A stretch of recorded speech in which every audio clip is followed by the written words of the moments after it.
Hola, soy Gaby y si estás viendo esto es porque estás por tomar una de las decisiones más importantes de tu vida, elegir la carrera a la que te dedicarás. Cómo me convierto en es el podcast donde escucharás las experiencias, consejos y secretos de personas que hoy están viviendo lo que tú un día sueñas alcanzar.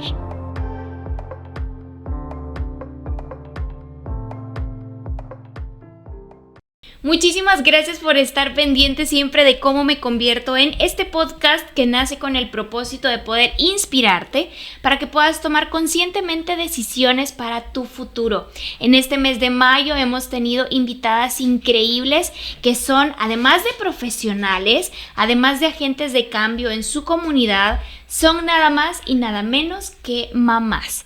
Y en esta ocasión tengo el placer y la emoción de poder entrevistar a mi propia mamá, a mi mamita, que pues tiene un trabajo chivísimo que yo la he visto ejercer con toda la pasión y con todo el amor, y me refiero a la enfermería. Así que en este episodio vamos a hablar sobre ¿cómo me convierto en mamá cuando tengo un trabajo que exige mucho tiempo de mi parte? Mami, bienvenida a este podcast, ¿cómo está? Ay, nerviosa. No se preocupe, mami, prometo ser buena. Mami, remontémonos un poquito a el momento en el que usted debe tomar la decisión de qué quiere estudiar. Y yo sé que hay una historia bien bonita porque pues usted tuvo un papá militar. Ajá, o sea, era guardia, era un hombre con muchos hijos. Ustedes son 7 hermanos, ¿verdad? 7 son un montón, o sea, aquí no vamos a confesar, somos un montón los tíos, pero dentro del núcleo de la abuelita y el abuelito, de la abuelita Paz y del abuelito Juan, eran 7 hermanos, ¿cierto? Sí. Entonces, ¿cómo fue ese proceso de poder hablar con su papá de su carrera a futuro? Bueno, mi deseo de ser enfermera nació cuando mi hermana mayor, Mirna, jugaba de muñecas con sus vecinas. Entonces me llevaban a mí, yo era pacientita y yo las veía a ellas dos fueron enfermeras. Mi hermana mayor no es enfermera, pero es partera. Y también por ser mi papá militar me llevaba al hospital militar a pasar consulta. Entonces yo veía a las enfermeras, las que eran militares, yo decía, yo quiero ser enfermera militar. Entonces, luego mi papá, por la situación económica, decía, no, mejor sé maestra. Entonces me mandaba a averiguar cuándo fueran las inscripciones. Y con una mi amiga que ya no vive, ella falleció hace poco, nos veníamos íbamos para Santa Ana, pero nos bajábamos en Los Chorros. Y allí pasábamos el tiempo, mientras pasaba el tiempo para regresar a la casa y decir no hay inscripciones, porque no quería ser maestra, quería ser enfermera. Entonces cuando ya vimos que ya aperturaron los estudios que ya las inscripciones en la Escuela de Enfermería, la Escuela Nacional, entonces ya empecé el proceso. ¿Cómo fue esa etapa de tener que mentirle a su papá, de no poder decirle la verdad? Una gran mentira, pero, o sea, me la tenía que jugar y cuando le dije que quedé y todo, y le tuve que confesar que era en la escuela de enfermería, me dijo, vos sabés que no quiero que estudies enfermería. Y yo le dije, bueno, o sea, porque las enfermeras eran novias de los médicos, decía él, y entonces igual le dije yo las maestras con los directores, así es que lo mismo. Yo quiero ser enfermera, estaba determinada a eso. Y empieza esa etapa y creo que los tiempos han cambiado, ¿verdad? Hay muchos procesos que ya no son igual. Pero ¿cómo fue escoger la escuela de enfermería? ¿Habían muchas opciones? ¿Habían opciones reducidas? No habían opciones para enfermeras. Solo existía la Escuela Nacional de Enfermería de San Salvador y de Santa Ana, nada más. Ok. ¿Y cómo fue esa experiencia? ¿Cuántos años estudió? ¿Cómo fue ese proceso? Estudié, bueno, como yo no tenía 18 años, hice un año sabático de terminar mi bachillerato a empezar enfermería. El año 80 no lo estudié, En el 81 comencé a estudiar y fuimos 185 enfermeras, estudiantes, las que entramos a la escuela, y fue una de las graduaciones más grandes. Nos graduamos como 145. Wow. Ahora, pongamos en contexto un poquito a las personas. Usted vivía en Guazapa. Y se tenía que trasladar a San Salvador. Sí. Hay un momento en el cual usted necesita quedarse en San Salvador y entonces empiezan los procesos de buscar a dónde vivir. ¿Cómo fue ese proceso? ¿Encontró aliados, amigos? Bueno, mi hermana mayor tenía 3 hijos, creo, y no podía yo vivir con ella porque había muchos interrupciones para estudiar. Entonces alquilé una pequeña habitación ahí en Soyapango, en la colonia Guadalupe, creo que se llama. Y allí, a la par de mi habitación, vivía un motorista de la Ruta 7. Entonces él me dijo, yo la voy a adoptar como sobrina, y así yo no pagaba el bus en los buses de la Ruta 7. Entonces eso abonaba a ahorrar de lo que mi papá había establecido, de darme una cierta cantidad de dinero, que eran 10 colones a la semana, para mi gasto de transporte. Lo que muchas personas a veces ignoran cuando uno ve a un profesional en salud es que hay un proceso por los que ellos pasan, ¿verdad? No es que ustedes se sacan las ideas del bolsillo. En este proceso obviamente hay gastos.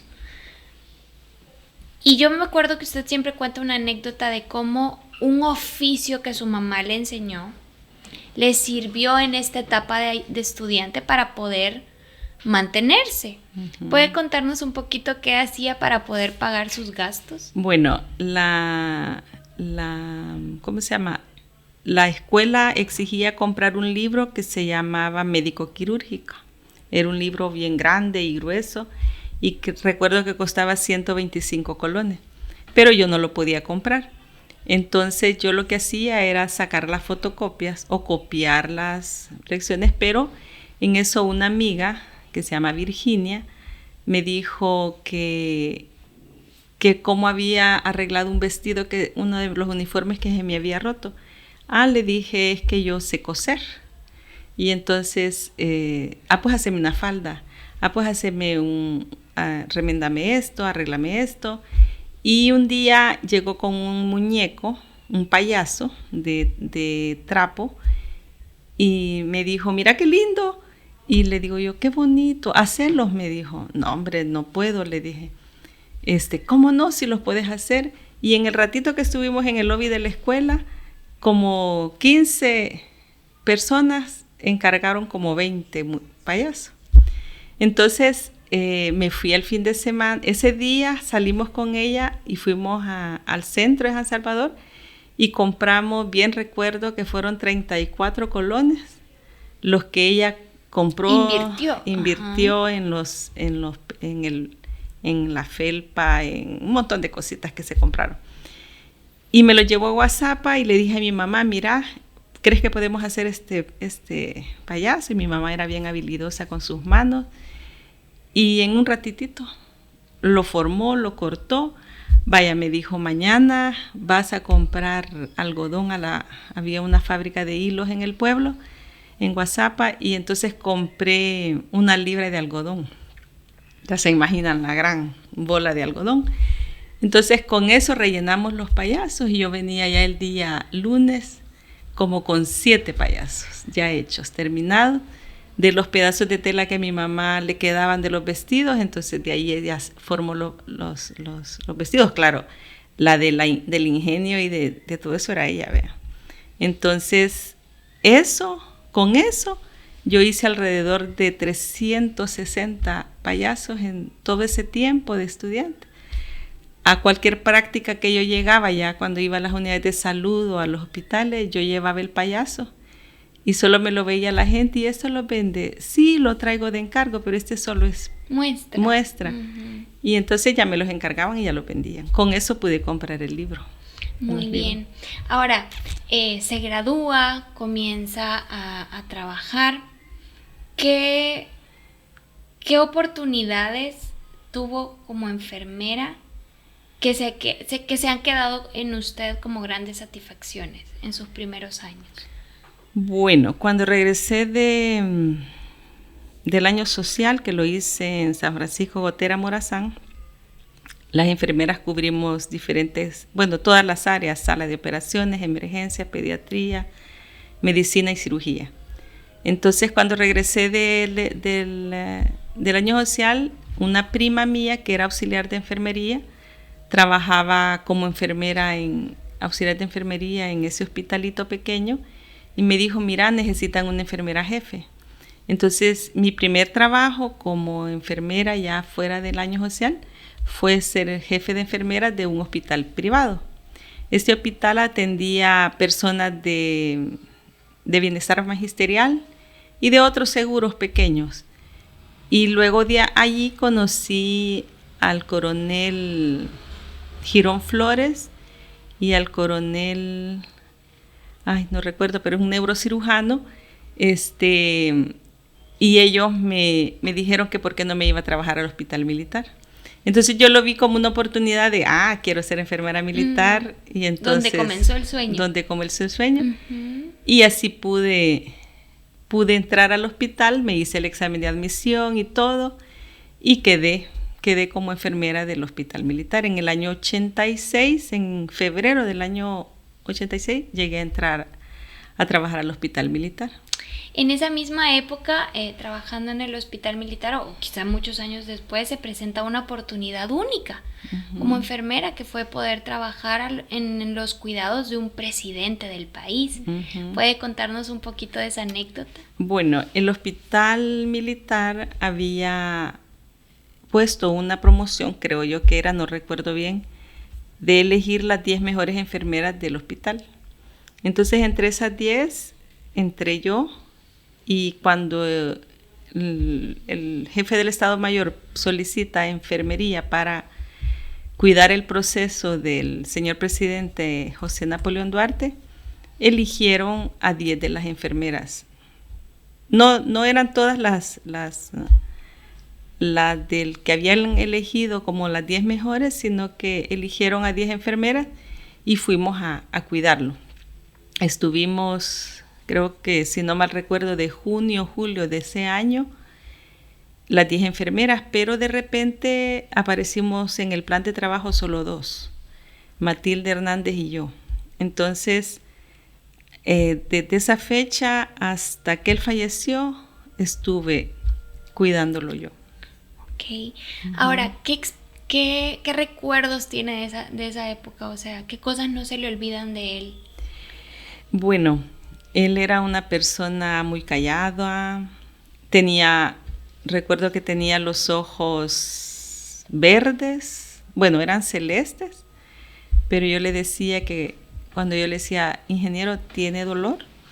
Y él me decía no, porque no le gustaban las inyecciones, pero yo le decía: sí, tiene dolor, no le voy a poner inyección, sino una pastillita, le voy a dar una pastillita, porque el color de los ojos le cambiaban. Cuando él tenía dolor se tornaban a verde. Y fue muy bonito porque yo dejé de cuidarlo un tiempo, como un mes, y cuando fue satisfactorio para mí, porque cuando a él le quisieron poner suero o le quisieron poner sangre, él no se dejó de ninguna de las enfermeras que estaba. Y entonces las hijas me buscaron y al fin me encontraron en el Hospital Baldwin. Yo estaba trabajando ahí, haciendo turnos allí, y recuerdo que a las 11 de la noche me fui con ellos, y cuando llegué donde él me dijo: ¿y por qué me has abandonado? Entonces yo, es que pasó una situación allí y me fui. Le dije: pero aquí voy a estar con usted. Y desde esa fecha, pues, hasta que él falleció. Pasan los años, mami, y usted se convierte en mamá. Yo entro en su vida. Y obviamente nos enfrentamos a muchas situaciones juntas. Una de las situaciones fue que por 6 años más o menos, pues éramos usted y yo contra el mundo, y la abuela y la niña Lila. ¿Cómo fue enfrentar la maternidad como mamá soltera y al mismo tiempo con un trabajo tan exigente como la enfermería? Pues fue difícil, pero hay que tener una buena aliada que es la nana, ¿vea? La que las cuida. Porque yo veía el sufrimiento de mis compañeras del trabajo, que las personas que les ayudaban en casa no duraban, tenían 2 semanas, 3 semanas, un mes y se iban. Y yo llegué a aconsejarles de que no molestaran a la servidumbre, que la cuidaran, que no les dijeran nada. Había una compañera que me dijo, ¿y cómo es que te ha durado tanto tiempo, doña Lila? Y yo le dije, bueno, porque yo no tengo que decirle qué tiene que hacer, ella sabe lo que tiene que hacer. Y si no barre, y si no limpia, sus razones tendrá, pero no la voy a molestar por eso. Entonces yo creo que allí hicimos química con doña Lila porque ella era bien, vos te acordás, vea, que era bien sargentona, bien seria, pero pienso yo que si yo hubiera sido de aquellas que, mire, ¿por qué no hizo esto? ¿Por qué no hizo lo otro? Entonces uno de mamá que tiene que salir a trabajar, tiene que tener, o sea, una de las aliadas que tiene que ser la servidumbre, de cuidarlas. Uno tiene que cuidarlos a ellos porque ella te cuida a ti, entonces te cuidaba a ti, entonces tenía que haber allí una buena relación, vea, en ese punto. Una de las cosas que yo siempre he admirado y que nuestra generación hoy se ríe es que uno dice, ay, uno no va a poder sacar su casa. Y yo me acuerdo que usted solita sacó la casa de los Alpes. Uh-huh. ¿Cómo le hizo para sacar adelante? O sea, ¿cómo le hizo para ser enfermera, para ser mamá? O sea, yo entiendo esto de la aliada con la persona que nos ayudó, uh-huh, pero se necesita mucha motivación para no rendirse en los sueños que usted tenía. O sea, ¿cómo se armó de valor? Porque hay mucha crítica para la mamá soltera. Entonces, ¿cómo uh-huh hizo un plan? ¿Lo tenía planificado o fue en la marcha? Pues fue en la marcha porque pues no tenía planeado, vea. Sí sabía que algún día iba a tener hijos, pero llegaste así. Inesperada. Como siempre. No, pero yo creo que en ese momento uno dice, bueno, ya, como decía mi papá, ya estás en el caballo, hay que jinetearlo, vea. Y creo que todo se hace con amor y con estrategia. Yo teníamos la oportunidad de trabajar doble, o sea, doble turno, y una secretaria me decía, qué bendición que ustedes como enfermeras pueden trabajar doble, porque yo como secretaria no podría, me decían que estar de lunes a viernes en el trabajo, no podría venir de velada. En cambio, ustedes pueden hacer el tiempo y hacer el horario para poder trabajar doble, y esa era una virtud o una posibilidad. Ahora, no a muchas mujeres o a mucho gremio de enfermería le gusta trabajar doble, ¿vea? Pero cuando se podía, pues estaba esa oportunidad. Tiempo después, usted, mamita, se casa, formamos una familia, nos regala a las 2 hermanas tan lindas que tengo, a Mafe y a Sofi, y obviamente la dinámica cambió. Pasó usted de ser una mamá soltera a compartir la maternidad con su esposo. Uh-huh. ¿Le costó soltar la autoridad o cómo fue ese proceso de empezar a compartir responsabilidades? La ventaja, pienso yo, que pues mi esposo es médico y él sabía que tenía turnos rotativos, que tenía que estar fuera de casa día o noche o días festivos. Entonces, o sea, pienso yo que para mí era una ventaja, vea. Pero porque sé que hay muchas compañeras, mucha enfermería, que no tiene a su compañero o su esposo que es de la rama de medicina, de poder comprender y apoyar en los turnos. Entonces, buscan tal vez la ayuda de los papás o la ayuda de otro familiar, pero como estaba decidida pues sí, sacar adelante la familia, pues. O sea, tenía a fuerza tenía que ustedes quedarse solos. Yo recuerdo que tú llorabas y me decías, mami, ¿por qué te vas? Yo le decía que fuera al mundo feliz a pedir monedas que ahí daba. ¿Cómo manejaba ese? Un día de esto se lo pregunté. O sea, ¿cómo manejar tal vez una mamita que tiene un trabajo demandante, es médico, es enfermera o está estudiando y sacando su universidad y se enfrenta a la pregunta de mamá, no vayas a trabajar o mamá, no me dejes solo? ¿Qué consejo le daría a usted a esa mamita? Bueno, que le hable con la verdad al niño, que tiene que ir a trabajar porque hay que aportar para sus zapatitos, para sus juguetes, para su comida, y que no va a ser todo el tiempo eso. Entonces así uno se la va llevando y no siempre darle todo lo que los hijos piden, porque eso también los hace niños caprichosos. Entonces yo recuerdo que yo te llevaba a la Tapachulteca y veías los juguetes y me decías, mami, ¿y esto cuánto cuesta? Tanto, te decía. Y es caro, un poquito. Entonces lo dejabas. Y ibas a otro y dices, ¿cuánto cuesta? Tanto, es barato, es caro, es barato. Entonces ya lo guardabas y decías, este me lo va a comprar. Entonces, llevar a los hijos de una manera en la que tampoco a tan extremo de no dar, pero tampoco a darles todo lo que ellos. Ahora han pasado muchísimos años. ¿Cuántos años ya en enfermería, mami? Ay, esos años no se dice.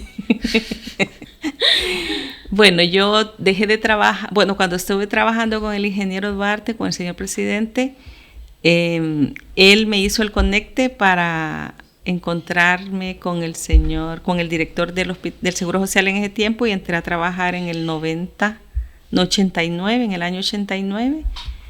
En el Seguro Social. Así fue como yo entré al Seguro Social. Uh-huh. Yo era desertora de la Fuerza Armada, entonces no tenían por qué aceptarme a trabajar en el seguro, pero con la palanca del señor presidente pude entrar al Seguro Social, y desde el año 89 al 2016 trabajé en el Seguro Social. En el año 90, a finales del año 90, entré a hacer el curso de cirugía cardiovascular en cuidados intensivos. Yo trabajé en el hospital militar en el área de cuidados intensivos, y con esa experiencia pasé al Seguro Social directamente al área de cuidados intensivos, y de ahí eligieron a cierto número, creo que éramos 12 o 13 enfermeras de todo el MQ, a ser parte de lo que es la cirugía de corazón en el Seguro Social, y se aperturó la cirugía de corazón en el año 91. Entonces, a partir del 91 al año 2016 estuve en el departamento de cirugía cardiovascular del seguro. Uh-huh. En todos estos años, o sea, yo soy licenciada en comunicaciones, mi hermana está estudiando cine, la más chiquita está estudiando para veterinaria. Uh-huh. ¿Qué satisfacción tiene usted en su corazón de saber que sus hijas tienen una carrera o muchas habilidades de las que hoy tenemos como consecuencia de su trabajo, no solo como enfermera, sino como mamá? Porque quieras o no, la fortaleza que como enfermera usted tenía que tener con sus pacientes, también nos la llevaba a la casa. La fortaleza la verdad que tenía que ser, no es porque mi papá era militar, sino que mi papá nos enseñó mucho sobre estar determinados a lo que queremos. Entonces yo quería que mis hijas fueran profesionales, y pues lo doy gracias a Dios porque las tres pues están encaminadas a poder estudiar y prepararse antes de los novios, antes de perder el tiempo en la calle, entonces yo creo que, bueno, y ustedes, el Señor les dio la habilidad también de ser autodidácticas, porque recuerdo que yo soñaba con ponerlas a estudiar inglés, y a mí me preguntan, ¿cómo es que sus hijas son bilingües? Y les digo yo, bueno, porque ellas decidieron buscaron la oportunidad de hacerlo y desde casa. No hubo una escuela donde fueran a estudiarlo porque primero no habían posiblemente las posibilidades económicas a grandes abundancia o tenerla, pero sí había deseo, vea, pero no había. Entonces, pero sí había de parte de ustedes de querer comprender el mundo de todo. Entonces se pusieron las pilas, como decimos, en poder estudiar. Al final de sus días, falta mucho en el nombre del Señor. Pero ¿cómo le gustaría que la recordáramos? Como una mamá enojada, pero con los deseos de que ustedes salgan adelante y que triunfen, no solo en la vida espiritual, sino que también profesional y familiar, ¿verdad? O sea, el deseo de que ustedes puedan tener su familia, su esposo, sus hijos, triunfar en las carreras que eligieron, vea, y las oportunidades que la vida les da. ¿En algún momento se planteó, porque obvio, no nos veíamos a veces 24, 48 horas, habían días que se pelaban, mami, 72 horas seguidas? ¿Hubo algún momento en el que se planteó abandonar la enfermería y qué la detuvo? Tal vez no abandonarla completamente, pero sí tengo sueños de poder tener negocio propio, de poder. Siempre me ha gustado las ventas y siempre he vendido algo en los lugares donde he estado trabajando, porque sé que la venta es una de las oportunidades de poder tener efectivo en el momento, ¿eh?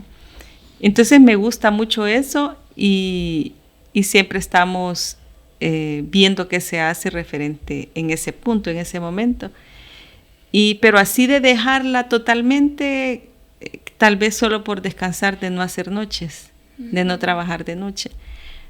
Pero quizás no la dejaría. ¿Qué significa la enfermería para usted?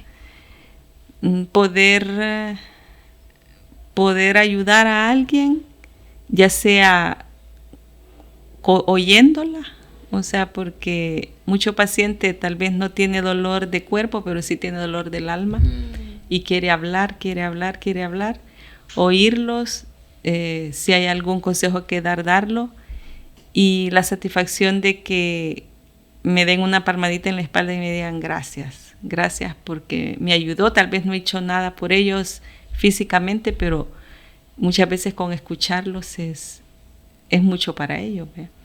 Entonces aprendí en el hospital militar que la conciencia de un paciente somos las enfermeras. ¿Cómo así?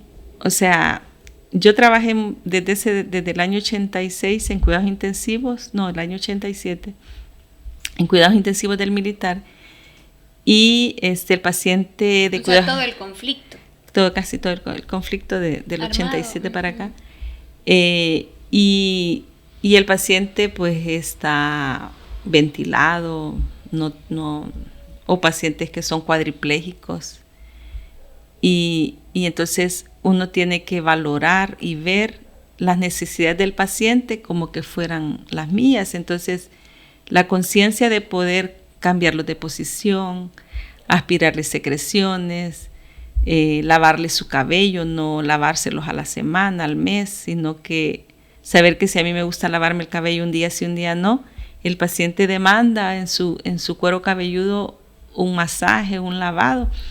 Entonces, cosa que lastimosamente, no sé si la mística se está acabando en enfermería, pero esa conciencia, o sea, ser yo la conciencia del paciente. ¿Qué me demanda si lo veo, si lo cambio de posición y solo lo pongo de lado? No le acomodo sus piernas, sus brazos, su cabeza, sus ojitos. No perder la humanidad en el trabajo. En el trabajo, sí. O sea, una vez tuve una discusión con una enfermera porque le dije, aspire al paciente. Sí, ya se va a morir, me dijo. Entonces me dieron ganas de agarrarla del pelo y bueno, eso va para las enfermeras. Y entonces allí es donde uno tiene que ser conciencia del paciente. O sea, de qué necesidad tiene la persona y que yo se la pueda suplir, porque para eso me están pagando.